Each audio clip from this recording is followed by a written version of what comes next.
Oplan Eleksyon. Maging botanteng may alam. At para sa ating Oplan eleksyon, maging botanteng may alam, tatalakayin natin ang iba't ibang paraan ng mga kandidato para suyuin ang mga botante. Nagsimula na po ang panahon ng pangangampanya at dapat mas maging mapanuri ang publiko sa mga mensaheng ipinararating sa atin ng ating mga kandidato. Kaugnay po nito, kasama natin sa studio si Dr. Aris Arugay, political scientist ng UP Diliman. Good morning po, Professor. Good morning, Cara. Alright, alam naman natin na malaki na yung ipinagbago sa larangan ng teknolohiya pagdating sa pangangampanya. Ngayon, pwede ka na, kung dati nangangampanya ka lang, kamay-kamay lang, pupunta ka sa mga liblib na lugar, ikaw ay mangangampanya doon. Ngayon, meron ng social media, hindi lang posters ang ano ngayon, di ba? May commercials na sa TV, tapos may Facebook, may mga websites na and all that. So, clearly, nagbago na yung technology. Pero ang tanong, nagbago ba yung campaign strategies? Well, alam naman natin na may traditional na mode of campaigning.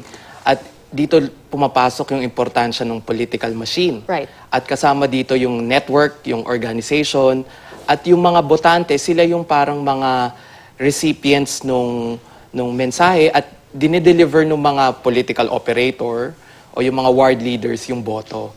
Pero ngayon, dahil mayroon ng teknolohiyang bago, may social media na, maaari nang dumiretso yung mensahe mula sa politiko patungo dun sa botante mismo. Hindi na dadaan dun sa kanilang mga political leaders. Hindi na, oo. So, merong importansya yung hindi lang na pupunta bayan-bayan, yung magkakaroon ng sorties, ngunit sa tingin ko importante na magkaroon ng malinaw na mensahe.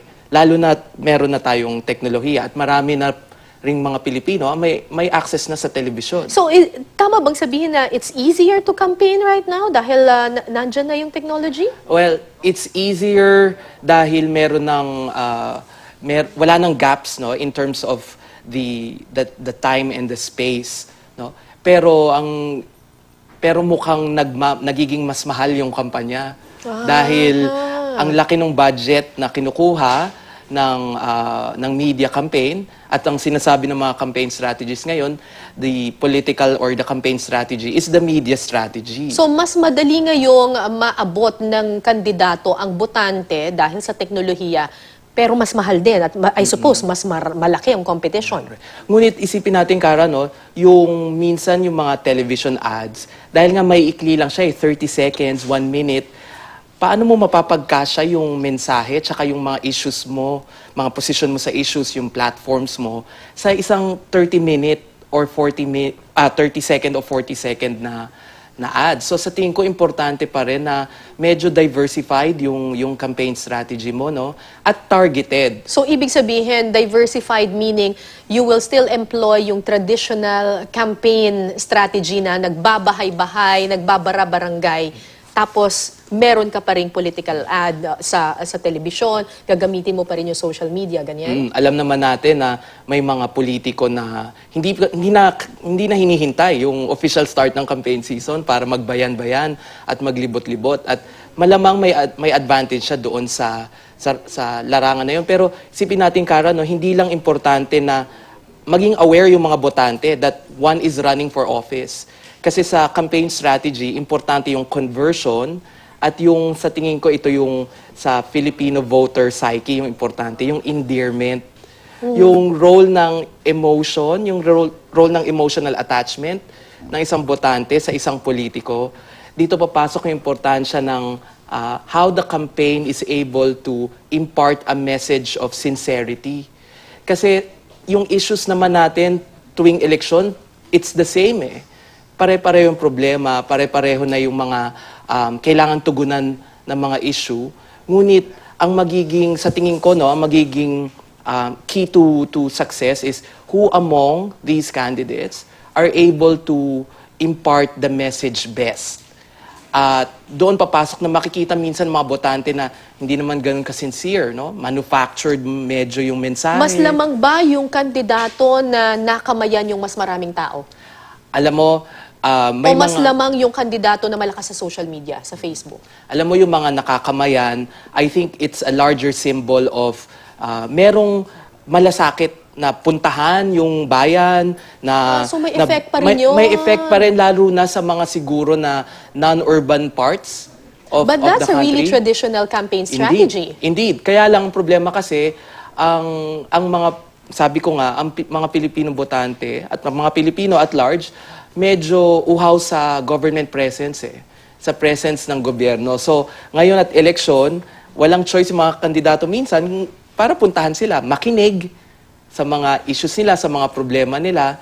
Yung sa social media, I think it only is powerful to a certain demographic. No? Which is? Yung mga may Kabataan. access sa internet. Ito yung mga siguro may education o nag-aaral, yung mga batang botante na sa tingin ko importante sa eleksyon na to na parating. So at the end of the day, hindi porke malakas ka sa Facebook or sa social media, ikaw ang mananalo. At the end of the day, traditional campaign strategy pa rin ang mananalo, which is mag-ikot ka, kamayan mo at yakapin mo lahat ng kaya mong yakapin, ganun. Right, kasi ang iba kasi yung alam natin yung online participation, no, political participation sa social media. Baka hanggang dun lang sila Ang importante at the end of the day, pupunta ba sila sa presinto para bumoto? So they can rant all they want sa social media, they can tell all these kind of issues on candidates, pero susunduin ba sila? Dadalhin ba sila sa presinto para bumoto sa electoral precinct?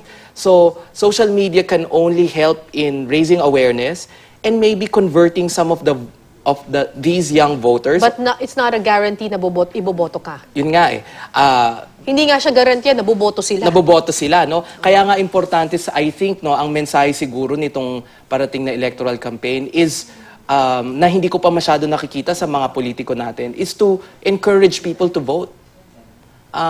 Yun ang pinaka-importante. Ipakita kung gaano ka-importante itong right of suffrage, and not just a right, no, it's an obligation. Kasi bilang mga citizens ng isang demokrasya, importante na we register our participation in electoral politics. At hindi lang yun Ang eleksyon parang renewal ng kontrata mo yan sa gobyerno Pero medyo nadidisappoint ako dun sa fact na iboboto mo na yung isang kandidato dahil lang nakamayan mo siya or nayakap mo siya.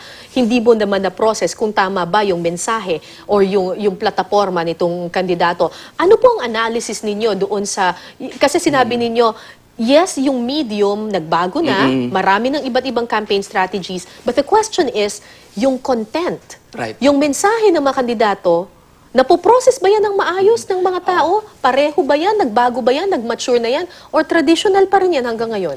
Ang isipin natin, siguro bilang nag-aaral ng politika ng ibang bansa, ang maaaring gawin ko dito is i-compare siya sa ibang mga bansa. Although, syempre, iba naman sa Estados Unidos. Mas matagal naman yung kasaysayan nila ng Ngunit, demokrasya. ang sinasabi ng mga political communication experts sa US, sa Amerika kasi low context yung political campaign. Meaning? Ibig sabihin, pwedeng i-communicate diretso yung mensahe. Sa Pilipinas kasi high context tayo Hindi mas importante kung sino yung nagsasabi ng mensahe at kung ano yung konteksto ng mensahe kaysa sa mensahe mismo. So personality politics talaga tayo. It's not the message, it's not the platform, it's the personality, the person who is bringing that message. Right. So kahit maganda yung posisyon sa isang issue, kahit malinaw, pero kung Kahit siya yung mas pinaka-qualified. pero kung hindi sincero, hindi nakaka-connect, walang kredibilidad, Or walang charm. Opo, importante Kasi rin yun. minsan, somebody can be very credible but lacks, stage presence. Right. Sa mga mas ma-advanced na democracies, hindi na importante yung Itsura yung mo, charm. Oo, ang charm. importante, ano ba talaga, no? What are you running for? No? Anong stand mo? Bakit ka namin kailangan iboto? Sa Pilipinas kasi we tend to contextualize yung istorya niya, no? Simula nung pagkabata. So yung personalidad pa rin. Yung personalidad pa rin. Dahil nga At hindi plataforma. wala tayong matatag na mga partido. Ang partido natin nabubuhay lang tuwing eleksyon. At dahil doon, walang continuity. No? Yung mga politiko nga natin, no?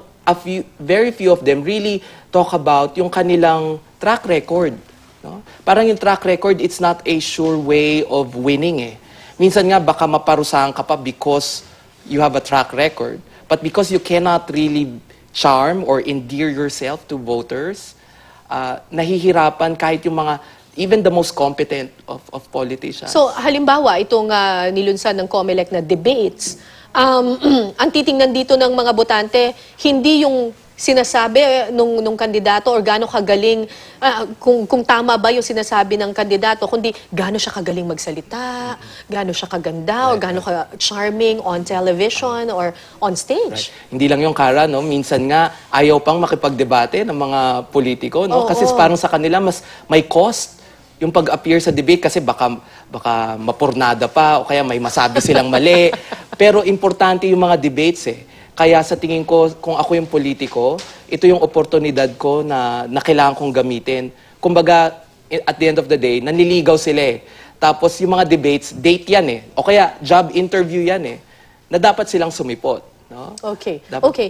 So, what is the solution to this? Paano tayo mag-move on? Paano magiging mas mature yung ating demokrasiya? And I'm sure hindi lang ito trabaho ng kandidato. Of course, candidates should be mature, meaning kailangan mas matatag yung political parties, yung plataforma nila mas malinaw at hindi lang yung pinapangako ang langit sa mga botante. Right.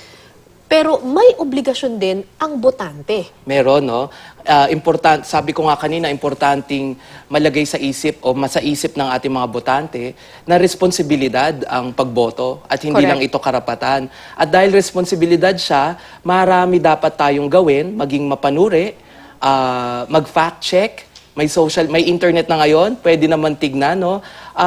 I-pressure yung mga politiko to make a stand on issues, manaliksik kung ano ba talaga yung mga performance itong mga kandidato, no? Hindi lang track record, pero ano ba ang balak mong gawin para sa bayan? Opo, yung itanong, no? Ano bang balak mong gawin? Ano ang vision mo? At kung itong totoo ba to, baka naman pangako lang, di ba? Yun nga, sa tingin ko importante din sa mga NGOs, sa mga advocacy groups na magkaroon tayo ng mga citizen monitors, fact-checking, kasi sa Right. ibang mga bansa merong ganyan. No? At malaki din yung responsibilidad din ng media kasi napaka-kapangyarihan niya eh. At the end of the day, ang elections in democracies are fought in the arena of media as well. So media sets the agenda. It's very powerful at siguro kailangan din nilang iangat yung level ng political discourse. Tama yan. At sana yung mga botante, kung mamimili kayo ng iboboto, wag lang titingin doon sa personalidad o sa itsura ng isang kandidato or kung ano yung pagkakakilanlan mo sa kanya, but more so yung mensahe at yung content ng kanyang mga sinasabi. Maraming salamat sa iyo, Dr. Aris Arugay, political scientist ng UP Diliman. Thank you. Thanks very much.